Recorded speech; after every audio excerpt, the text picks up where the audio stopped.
Bienvenidos a la clase de procesamiento de productos agrícolas 1.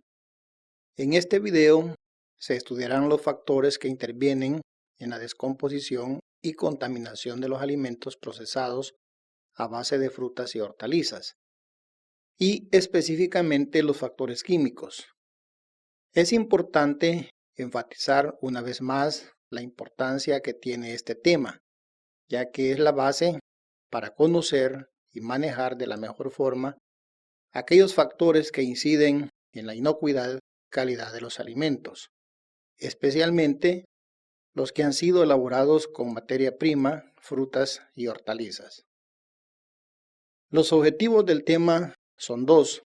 El primero es describir los factores químicos que intervienen en la contaminación y descomposición o deterioro de los alimentos, y el segundo es identificar las fuentes de contaminación y proponer estrategias para su manejo en el procesamiento de frutas y hortalizas.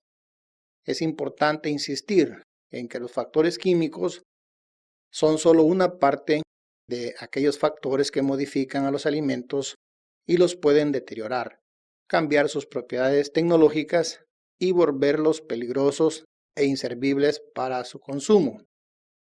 Los alimentos, por su origen netamente orgánico, tienen un proceso natural de envejecimiento y descomposición, y es que debido a su composición empiezan a degradarse de manera natural con el paso del tiempo.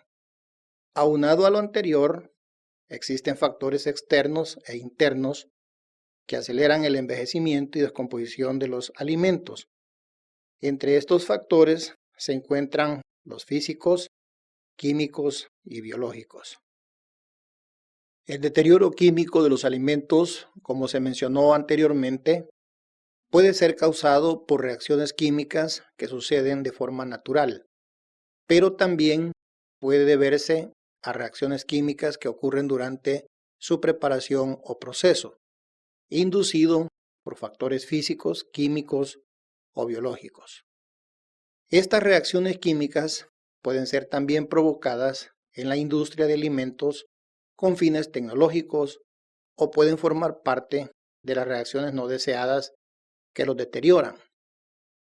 Como puede observarse en la diapositiva, el deterioro puede ser causado por reacciones químicas entre los componentes del alimento y entre uno o más componentes del alimento y el ambiente. Como ejemplos se presentan el deterioro de lípidos, deterioro de carbohidratos, deterioro de proteínas y el deterioro de componentes de sabor y aroma. Las grasas y aceites pueden sufrir diferentes deterioros o transformaciones que, además de reducir el valor nutritivo del alimento y de coloraciones, pérdida de carotenoides, pueden producir compuestos volátiles que imparten olores y sabores desagradables. Esto se debe a que el enlace éster de los acilglicéridos es susceptible a la hidrólisis química y enzimática, y a que los ácidos grasos insaturados son sensibles a las reacciones de oxidación. El grado de deterioro depende del tipo de grasa o de aceite. En términos generales, los que más fácilmente se afectan son los de origen marino, seguidos por los aceites vegetales y finalmente por las grasas animales. El término rancidez se usa para describir los diferentes mecanismos a través de los cuales se alteran los lípidos y se clasifican en dos grupos: lipólisis o rancidez hidrolítica y autooxidación o rancidez oxidativa. Uno de los deterioros químicos ocurridos en los lípidos es el enranciamiento o rancidez. Estas reacciones se favorecen por la presencia de luz, la temperatura, la actividad de agua y el área superficial donde actúa el oxígeno y los dobles enlaces o insaturaciones. Las consecuencias de la oxidación lipídica son sabor y olor rancio, decoloración, turbidez, pérdida de vitaminas. Sin embargo, en la fermentación de quesos es deseable. Como se observa en la diapositiva, la rancidez de los lípidos puede ser de dos tipos: la lipólisis o rancidez hidrolítica y la autooxidación o rancidez oxidativa. La lipólisis o rancidez hidrolítica es un proceso de enranciamiento de los lípidos en la que actúan las enzimas lipasas o lipasa hormona sensible, LHS, que liberan ácidos grasos de los triacilglicéridos. Esta reacción no solo se produce por la presencia de enzimas, sino que puede darse a altas temperaturas en presencia de agua, como ocurre en el freído con aceites. Esta reacción química es importante en los procesos de extracción de aceites y mantequillas, donde se usa calor, incluso en harinas con presencia de muy poca agua. Estas reacciones químicas se dan también como un proceso metabólico en los seres vivos, mediante el cual los lípidos del organismo son transformados para producir ácidos grasos y glicerol para cubrir las necesidades energéticas. La lipólisis es el conjunto de reacciones bioquímicas inversas a la lipogénesis. Otro proceso de enranciamiento de los lípidos es la autooxidación o rancidez oxidativa, la cual consiste en la acción del oxígeno y las lipoxigenasas sobre las insaturaciones de los ácidos grasos. También se puede dar en la vitamina A. Algunos compuestos generados pueden ser tóxicos o cancerígenos. Las altas temperaturas la favorecen y las temperaturas bajas o de congelación no las inhibe. Otros factores favorables son la actividad de agua, área superficial, dobles enlaces, metales como el cobre y el hierro. La magnitud de los procesos oxidativos depende también de factores del propio alimento, como contenido de agua, la presencia de sustancias prooxidantes y de las condiciones de procesamiento y almacenamiento, como su exposición a las atmósferas gaseosas y a la luz. Algunos componentes presentes en el alimento, como ácidos grasos libres y fosfolípidos, pueden aumentar potencialmente las tasas de oxidación lipídica. Por otro lado, las proteínas son capaces de inhibir la oxidación lipídica. Los procesos oxidativos ocurren principalmente cuando el alimento presenta valores de actividad de agua inferiores a 0.3, pues en esa franja se alcanza la zona de adsorción que propicia la acción catalítica de los metales, favoreciendo el desarrollo de las reacciones de oxidación de lípidos. Continuando con el tema sobre el deterioro químico de los alimentos, también lo experimentan los carbohidratos. Como se puede ver en la diapositiva, los carbohidratos presentan en su composición química un grupo aldehído y un grupo cetona y varios hidroxilos. Estas moléculas estarán propensas a reaccionar ya sea con sustancias ácidas, alcalinas, por altas temperaturas o por otros agentes reductores y oxidantes. Todo lo anterior llevaría a una compleja explicación del comportamiento químico que sufre la matriz alimentaria debido a la presencia de sus componentes. Sin embargo, entre las de mayor relevancia están las reacciones de oscurecimiento o de pardeamiento, las cuales son la caramelización, el pardeamiento no enzimático o reacción de Maillard, oxidación del ácido ascórbico y polifenol oxidasa o pardeamiento enzimático. En las próximas diapositivas se explicará brevemente cada uno de ellos. La caramelización es una reacción química de oscurecimiento, también llamada pirólisis. Ocurre cuando los azúcares se calientan por encima de su punto de fusión. Se efectúa tanto a pH ácidos como alcalinos y se acelera con la adición de ácidos carboxílicos y algunas sales. Se presenta en los alimentos que son tratados térmicamente de manera drástica y con fines tecnológicos, tales como la leche condensada y azucarada, los derivados de la panificación, las frituras y los dulces a base de leche como cajeta, natillas, etc. El pareamiento no enzimático o reacción de Maillard es uno de los efectos de los cambios químicos que ocurren en los carbohidratos y se incluye aquí una serie de reacciones complejas entre azúcares y compuestos nitrogenados, proteínas, las cuales generan pigmentos marrones. En algunos casos se producen de manera tecnológica en frituras y productos tostados, pero en otras es espontáneo. El calor y la desecación lo favorecen. Con este nombre se designa también a un grupo muy complejo de transformaciones que traen consigo la producción de melanoidinas coloreadas que van desde amarillo claro hasta café oscuro o incluso negro.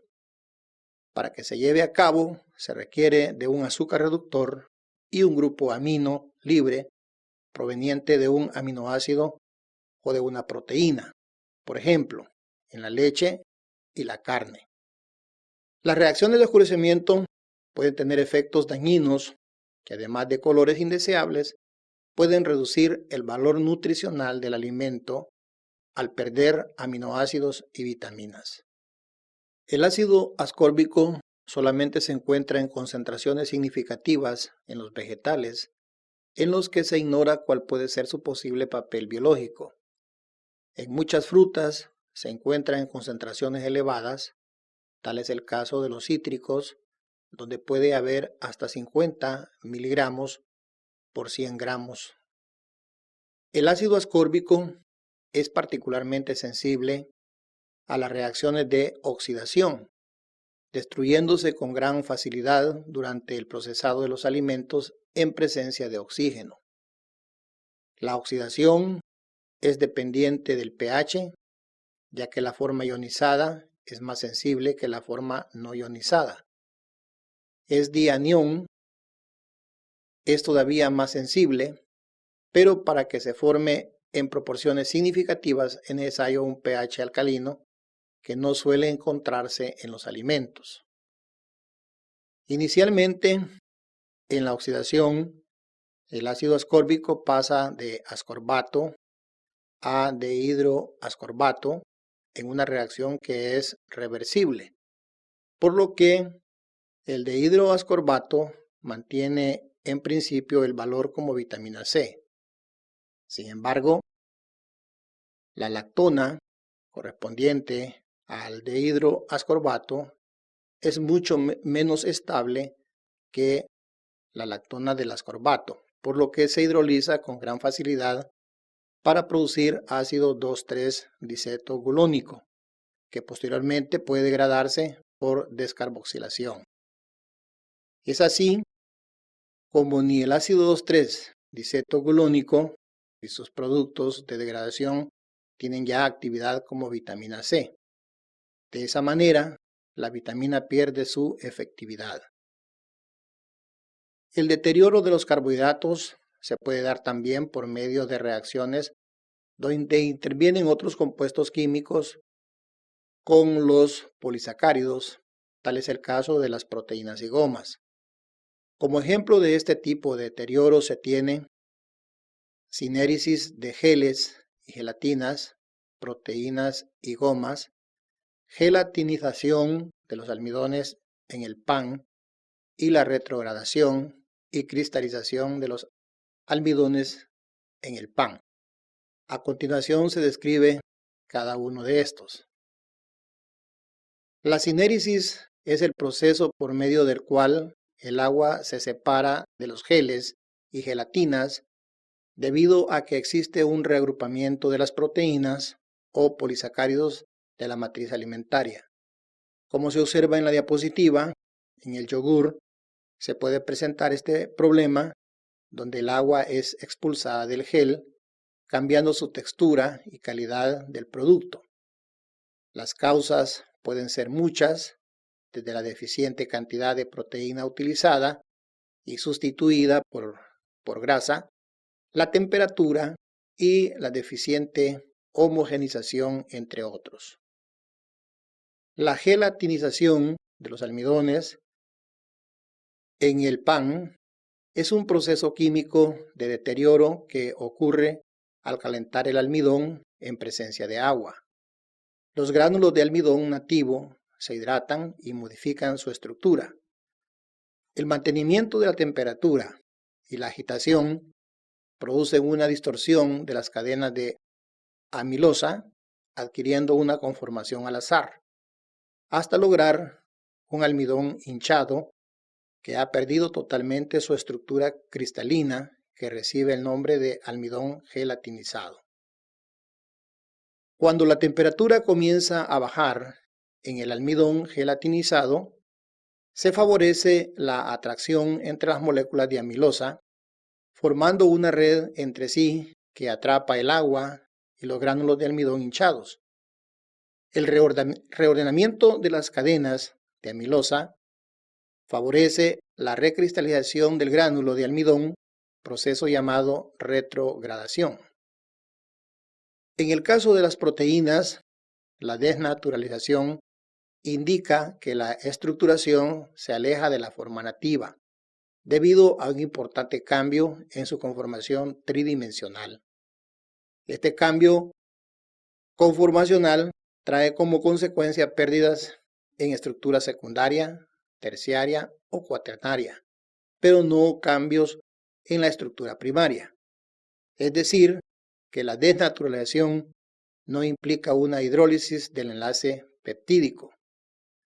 Puede ocurrir modificaciones conformacionales debidas a cambios térmicos, químicos o efectos mecánicos inducidos por calentamiento o enfriamiento, o bien por tratamientos con agentes que forman puentes de hidrógeno, como la urea y el cloruro de guanidinio, cambios de pH, la aplicación de detergentes, cambios en la fuerza iónica por adición de sales, presencia de solventes orgánicos o bien la agitación.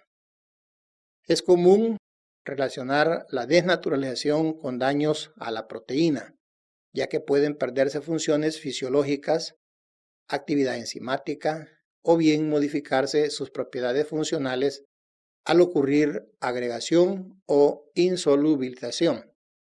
La desnaturalización puede ser deseable cuando se habla de elevar la digestibilidad de las proteínas por cocción o por la desnaturalización de inhibidores de tripsina presentes en las leguminosas. Muchas gracias por su atención. Hasta la próxima.